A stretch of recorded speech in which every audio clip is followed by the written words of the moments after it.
The notification lit up my phone just as the waiter placed a basket of warm garlic bread between us. Jessica, my ex-wife. The name alone used to make my chest tighten, but 6 months after signing those divorce papers, I felt nothing but mild curiosity. Her message read, "We need to talk urgently. Call me now." I glanced up at the woman sitting across from me, candlelight dancing in her hazel eyes, her light brown hair falling softly over her shoulders. Sarah smiled, completely unaware of the bomb about to detonate. She was Jessica's younger sister, and I was falling for her. Hard. Before I tell you what happened next, I want to hear from you. Where are you watching this from? Drop your location in the comments below. If you have ever dealt with an ex who would not let go, hit that like button right now. And subscribe, because this story takes a turn nobody saw coming. Trust me, what Jessica said the next morning when she showed up at my door, it will blow your mind.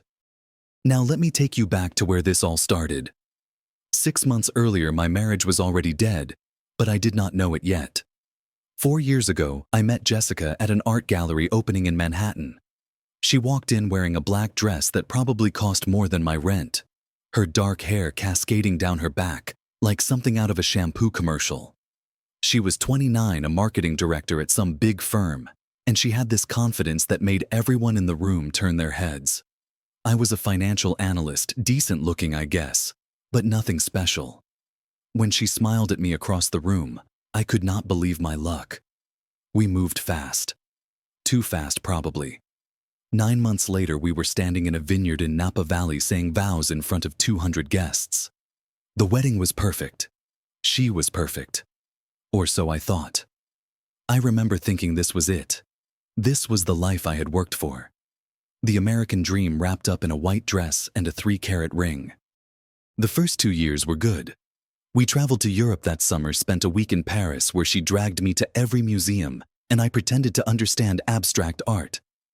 We bought a house in the suburbs with a yard big enough for the kids we planned to have. On weekends, her younger sister Sarah would come over for dinner. Sarah was 25 back then, working on her master's degree in education. She was quiet, almost shy, with none of Jessica's sharp edges. Where Jessica commanded attention, Sarah seemed content to blend into the background. She would help me with dishes while Jessica made work calls in the other room, and we would talk about simple things. Books, the weather, nothing important. Looking back, I should have seen the signs earlier. But when you are in love, or think you are, you make excuses. You tell yourself it is just a phase, that all marriages go through rough patches. The changes started subtle. Around our second anniversary, Jessica began working later. 10 o'clock became 11, then midnight. She stopped initiating intimacy, and when I tried, she would sigh and say she was exhausted from meetings. Her phone, which used to sit face up on the kitchen counter, was suddenly always screen down. She changed her passcode and got defensive when I asked why. I tried to be understanding. Her job was demanding. The marketing world was cutthroat. But understanding turned to doubt when I suggested couples counseling. She looked at me like I had suggested we burn the house down.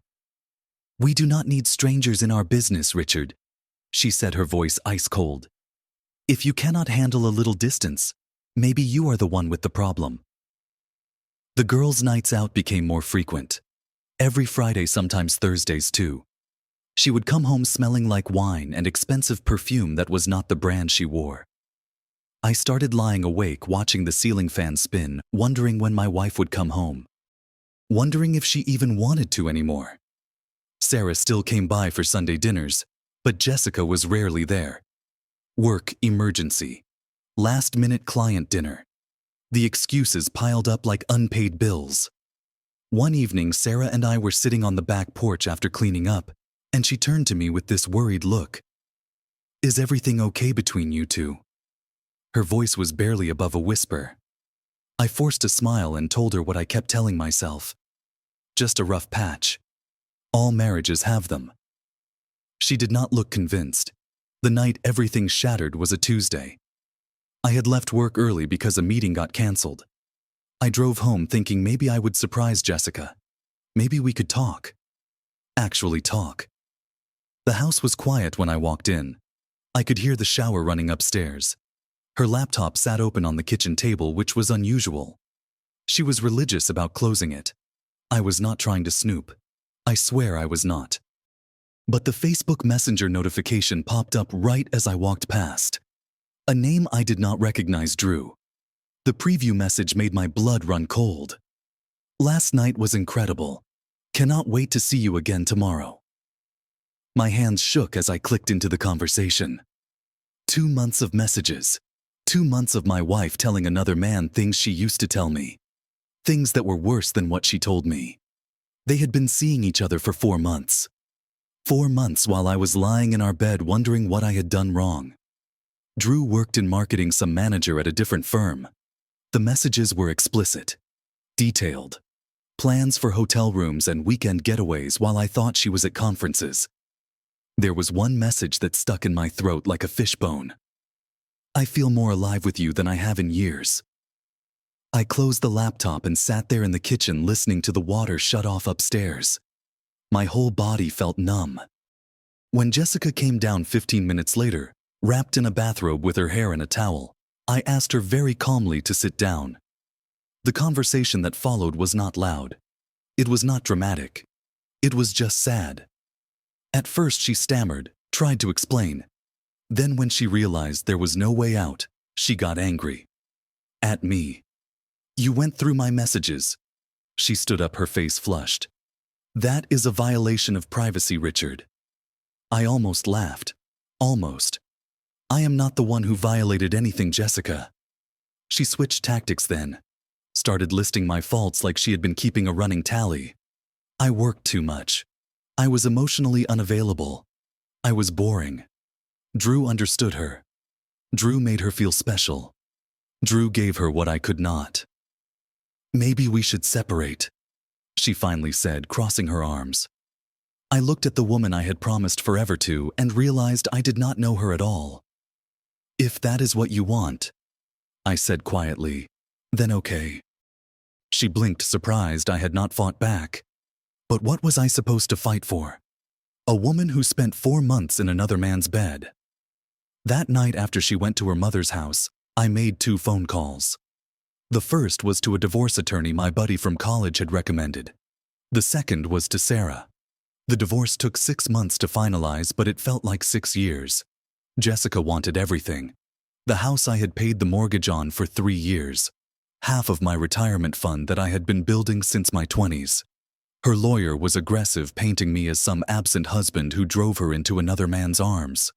My lawyer was expensive but good. We fought over every plate, every piece of furniture, every shared memory that could be assigned a dollar value.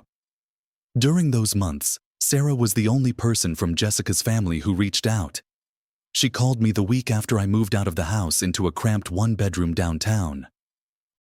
I am so sorry, Richard, she said, and I could hear she had been crying. I cannot believe she did this to you. She told me their parents knew about Drew. Everyone knew. But they were standing by Jessica saying we had just grown apart, that these things happen. But I know the truth, Sarah said. What she did was wrong. We started meeting for coffee. Nothing romantic. Nothing inappropriate. Just 2 people who both felt betrayed by someone they loved. She would tell me about her thesis struggles, and I would help her organize her thoughts, even though I knew nothing about special education. It was nice having someone to talk to who did not look at me with pity. Jessica found out, of course. She called Sarah screaming one night. You are betraying your own sister. Sarah told me about it the next day. For the first time in her life, she had stood up to Jessica. I am not betraying anyone. I am just being honest. What you did was wrong. Their relationship fractured. But Sarah kept meeting me anyway. The divorce settlement came through on a gray Tuesday morning. Jessica got the house. I kept my retirement fund and we split everything else down the middle.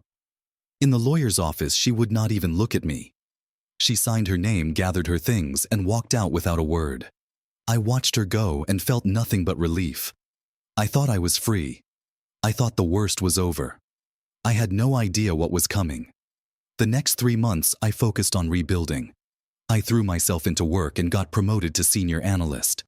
Started going to the gym at 5 in the morning. Reconnected with friends I had neglected during my marriage. The apartment was small, but it was mine. No arguments, no cold shoulders, just peace. Sarah and I kept in touch. She would text me articles about finance that she thought I would find interesting. I would send her funny memes about the struggles of graduate school. It was easy, comfortable. One day she sent me a message that changed everything. "I know this might be weird, but do you want to grab coffee? I could use some advice about my thesis." We met at a Starbucks near her campus. 2 hours turned into 4. She talked about her research on inclusive education practices, and I helped her structure her arguments. She had this way of lighting up when she talked about teaching kids with special needs. It was genuine in a way Jessica never was. After that, we started meeting more often. Lunch on Wednesdays, movies on Friday nights, long walks through the park on Sunday afternoons. It was not dating. Not at first. But somewhere between the coffee and the conversations, something shifted. One rainy evening, my phone rang at 10 o'clock. Sarah was crying. Jessica had called her screaming accusations, saying Sarah was trying to steal her ex-husband. The words were cruel, calculated to hurt. "That is insane," Sarah sobbed. "We are just friends." I picked her up from a coffee shop 20 minutes later. She was soaked from walking in the rain, mascara streaked down her face. I hugged her without thinking, just trying to comfort her. But in that moment, with her head against my chest and the rain drumming on my car roof, I felt something I had not felt in years. Something real. We went to a diner and talked until 3 in the morning. She admitted something that shocked me. "I always thought you deserved better than my sister. Even back then when you were married. I used to watch how hard you tried and how little she appreciated it. I never saw you that way before," I told her honestly. "But now, I do not know. Everything feels different." A week later, we went on our first real date. Dinner at a small Italian place downtown. We agreed to keep it quiet. Not because we were ashamed, but because we knew it would cause problems. For 3 weeks, we existed in this bubble. No social media posts. No telling mutual friends. Just us figuring out what this was. And it was good. Better than good. Sarah was everything Jessica was not. She listened when I talked. She laughed at my terrible jokes. She did not need expensive restaurants or designer bags to be happy. She was just real. 3 weeks into us, on a Friday night, we went back to that same Italian restaurant, the one with the candlelight and the garlic bread. We were happy. Actually happy. And that was when Jessica's text came through. I stared at my phone. "We need to talk urgently. Call me now." Sarah saw my expression change. "What is wrong?" I showed her the screen. Her face went pale. "Should you call her? We are divorced," I said, setting the phone face down on the table. "Whatever it is can wait."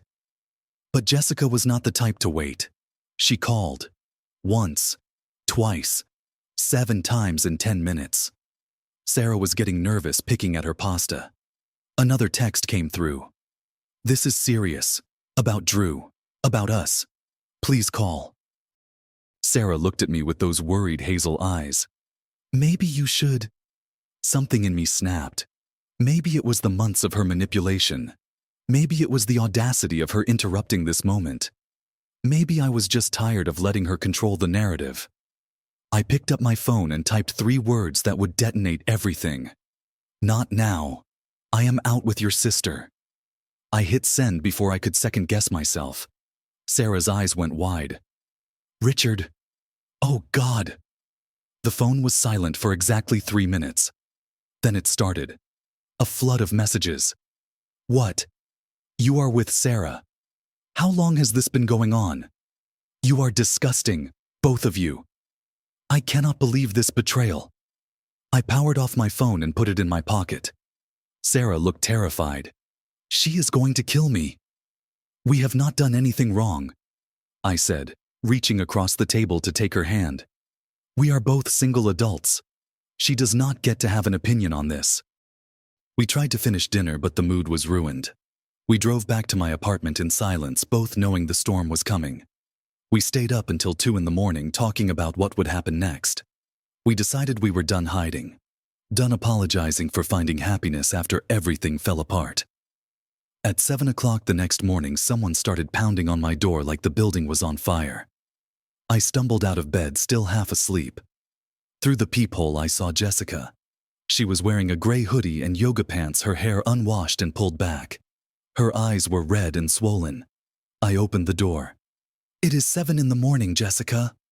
She pushed past me into the apartment. "How could you?" Her voice cracked. "With my own sister." I kept my voice level. "We are divorced. I do not owe you any explanations." That was when she broke down. Completely. She collapsed onto my couch and started sobbing. Through the tears, the story came out. Drew had kicked her out 2 days ago. Turned out he had an ex-wife and a kid he had never mentioned. He had been playing her the whole time, just like she had played me. Now she had nowhere to go.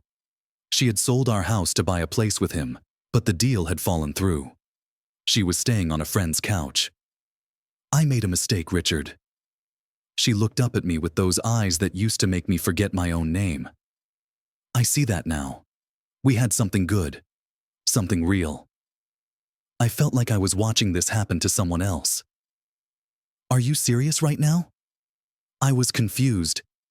She continued standing up and moving toward me. "Drew made me feel special, but it was all fake. You were real. You were always there. I took that for granted." She reached for my hand. I stepped back. "Can we try again?" Her voice was desperate. "I will do anything. Go to therapy. Whatever you want. Just, please." I stood there looking at this woman who had been my whole world once. I thought about the nights I spent wondering what I had done wrong. The way she made me feel like I was never enough. The 4 months she spent lying to my face. "No, Jessica." Her expression hardened. "Is it because of Sarah? You can end it with her. Please. I am your wife." "You were my wife," I corrected. "You threw that away when you decided Drew was more exciting." Her face twisted with anger. "She is my sister. This is the ultimate betrayal." Something cold settled in my chest. "You cheated on me for 4 months. You took our home in the divorce. You called me boring and emotionally unavailable. And now you want me back because your affair blew up in your face." I shook my head. "That is not love, Jessica. That is convenience. You do not want me. You want someone to save you from the consequences of your own choices." "That is not true." She was shouting now. "I love you. I always loved you." "No," I said quietly. "You loved what I provided. Stability, security. Someone who would always be there while you did whatever you wanted. But I am not that person anymore." Before she could respond, my bedroom door opened. Sarah stepped out wearing one of my old college shirts, her hair messy from sleep. She froze when she saw Jessica. "You slept here." Jessica's voice went up an octave. "You actually slept with him." Sarah did not flinch. For the first time since I had known her, she looked strong, certain. "Jessica, stop." Jessica whirled on her sister. "How could you do this to me? I am your sister, your own flesh and blood." Sarah walked over and stood beside me. "You want to talk about betrayal?" Her voice was steady. "You cheated on him. You humiliated him. You took everything from him in the divorce. And now you want him back because you got hurt." She shook her head. "This is not about me betraying you. This is about you facing consequences for the first time in your life." Jessica looked stunned. She had never heard Sarah talk like this. None of us had. "I have spent my whole life in your shadow, Jess," Sarah continued. "Letting you have everything first. Letting you be the center of attention. Letting you make me feel small. But not this time. Not with him. He deserves someone who appreciates him," Sarah said. "Someone who will not throw him away the second someone more exciting comes along."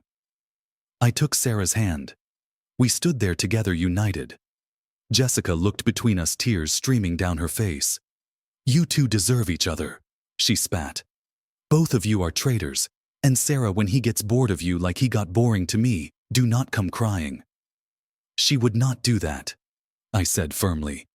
"Because unlike you, she understands what loyalty means, what commitment means, what love actually is." Jessica pointed a shaking finger at me. "Fine, fine. But do not come crawling back when this blows up. Because it will. You two are built on betrayal." "We are built on honesty," Sarah corrected. "Something you would not recognize." Jessica grabbed her purse and stormed to the door. She turned back one last time. "I hope you are happy together." "We are," I said simply. She slammed the door hard enough to rattle the frame. Sarah and I stood in the silence that followed, still holding hands. After a minute, she looked up at me. "Did we do the right thing?" I pulled her close. "We did nothing wrong. We found each other after everything fell apart. That is not betrayal. That is survival." That confrontation happened 6 months ago, and I have not heard from Jessica since. Through mutual friends, I learned she moved back to Ohio to live with her parents. Drew cut off all contact. She unfriended and blocked both Sarah and me on every social media platform. For a while, I expected more drama, more late-night calls or surprise visits. But nothing came. She was finally truly gone from my life. Sarah's parents were furious at first. Her mother called her crying, saying she had betrayed the family. Her father would not take her calls for 2 weeks. But slowly, as they heard the full story, as they realized what Jessica had actually done to me, their anger shifted. Sarah's mother called one evening and apologized. "We did not know everything," she said quietly. "We just heard Jessica's side." Her father met me for coffee a month later. It was awkward as hell.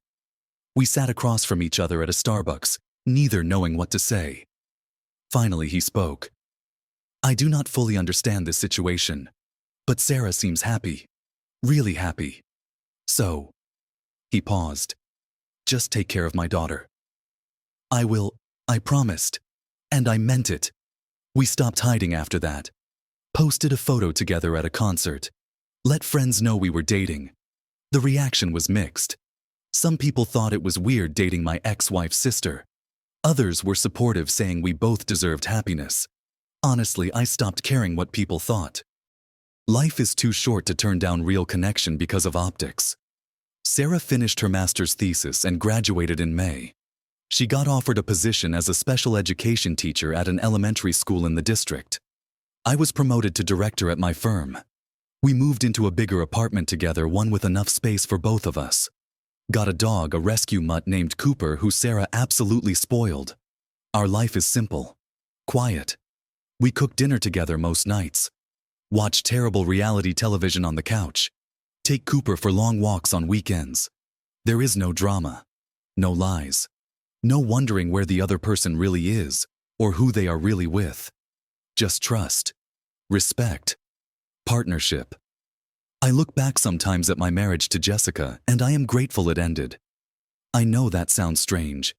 The divorce was the most painful thing I had ever gone through at the time.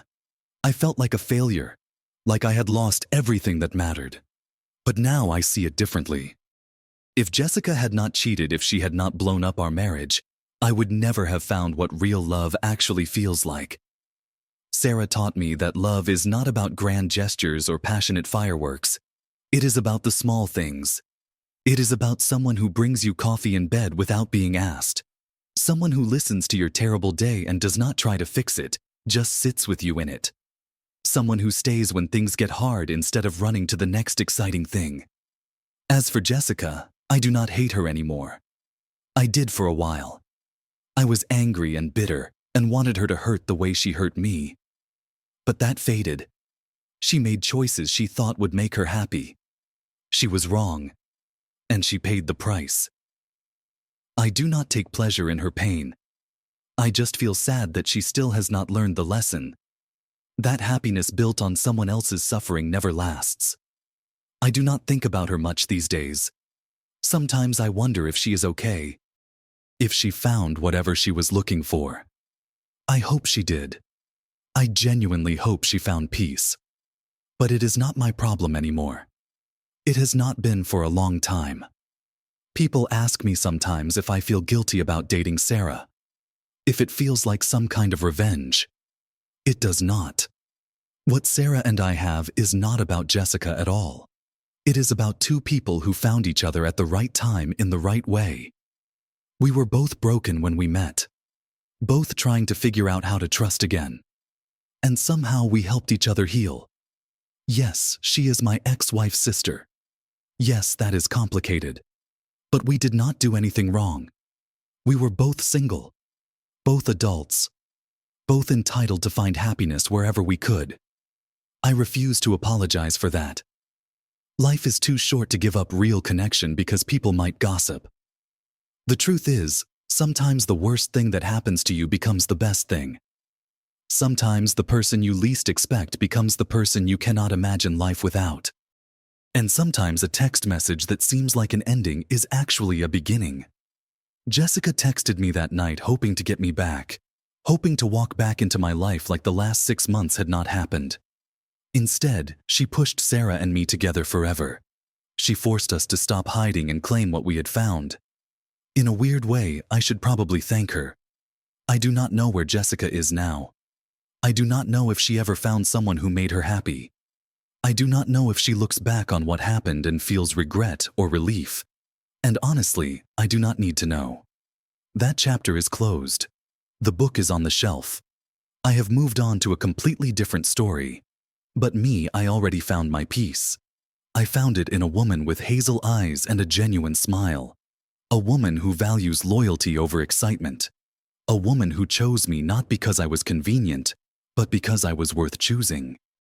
That night at the Italian restaurant when I typed those 3 words and hit send, I had no idea what I was starting. I had no idea that one impulsive text would blow up what was left of my old life and build something entirely new. But sitting here now with Sarah asleep on my shoulder and Cooper snoring at our feet, I am glad I pressed send. I am glad Jessica showed up at my door that morning. I am glad for all of it. Because sometimes you have to burn down everything you thought you wanted to find what you actually need. And what I needed was never Jessica. It was always Sarah. I just had to lose everything to see it. So what do you think? Have you ever had an ex try to come back after everything fell apart? Drop a comment and tell me your story. If this resonated with you, hit that like button. Subscribe for more real-life stories like this one. Share this with someone who needs to hear that sometimes the worst endings lead to the best beginnings. Thank you for listening to my story. I hope wherever you are in your journey you find your peace too. Life has a funny way of working out exactly how it is supposed to. Trust the process. Trust yourself. And never settle for someone who makes you feel like you are not enough. You are. You always were.